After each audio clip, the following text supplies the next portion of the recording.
Anak-anak, bagaimana tadi kita sudah membaca kisah Charles Blondin, kita belajar tentang hidup beriman dan berpengharapan. Melalui kisah Charles Blondin tadi, kita belajar dari sisi sang anak. Ia yakin bahwa ayahnya akan melakukan yang terbaik demi keselamatannya, dan sang anak percaya bahwa sang ayah dapat melakukannya. Melalui kepercayaan yang diperlihatkan sang anak pada ayahnya di situ, kita melihat sebuah pengharapan dari anak tersebut kepada sang ayah. Anak-anak, kita mengetahui adanya bintang dan bulan pada malam hari. Seperti itulah beriman dan berpengharapan, dan saling berkaitan satu sama lainnya dan tidak dapat dipisahkan. Selanjutnya kita melihat perbedaan kata mengharapkan dan menginginkan.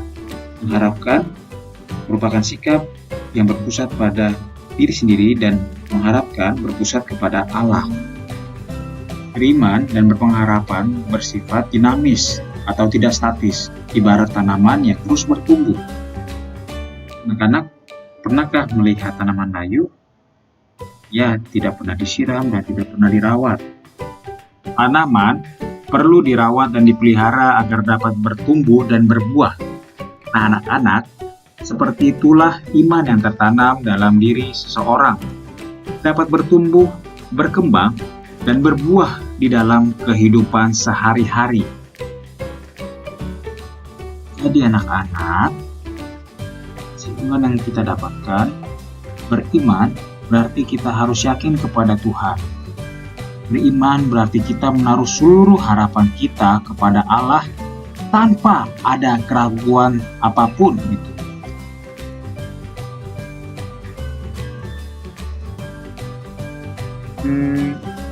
Dari pemaparan materi di awal tadi, kesimpulan berikutnya adalah beriman dan berpengharapan bersifat dinamis. Dan iman membuat manusia memiliki pengharapan. Seperti gambar ini, pergumulan membuat manusia memiliki iman dan pengharapan dalam menjalani kehidupan. Nah, anak-anak, kita sudah mendapat pemahaman bahwa beriman dan berpengharapan bersifat dinamis. Artinya, perlu diupayakan agar iman yang tertanam pada diri seseorang dapat bertumbuh. Iman yang tidak dipelihara kemungkinan dapat mati. Upaya untuk menumbuh kembangkan iman antara lain dengan berdoa, membaca Alkitab, beribadah, dan melakukan kegiatan rohani lainnya. Kita masuk pada usaha yang pertama, yaitu berdoa. Berdoa artinya berkomunikasi dengan Tuhan. Orang tokoh gereja reformasi, yaitu Martin Luther, menyatakan bahwa doa adalah napas hidup orang percaya. Bayangkan, jika kita tidak dapat bernafas, beberapa menit saja, kita pasti akan mati. Tanpa doa, kita pun akan mengalami kematian secara rohani. Usaha berikutnya adalah membaca Alkitab.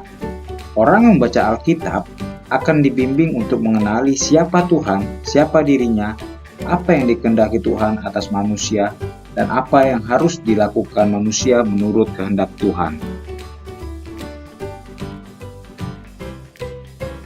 Usaha berikutnya adalah beribadah kepada Tuhan. Beribadah berasal dari bahasa Ibrani, yaitu aboda atau avoda, yang berarti mengabdi atau bakti. Dan dalam bahasa Yunani, ibadah diambil dari kata latreia yang artinya mempersembahkan seluruh tubuh, atau proskuneo yang artinya sujud, membungkuk atau meniarap di depan tuannya, dan eutorgia yang berarti pengabdian. Usaha yang terakhir dalam menumbuh kembangkan iman yaitu dengan cara melakukan kegiatan rohani. Antara lain, yang pertama, kita dapat mengikuti Bible Camp. Yang kedua, kita dapat mengikuti Bina Iman di sekolah. Berikutnya, kita dapat mengikuti persekutuan doa di sekolah, atau kita dapat mengikuti kegiatan sosial yang diadakan oleh sekolah maupun gereja.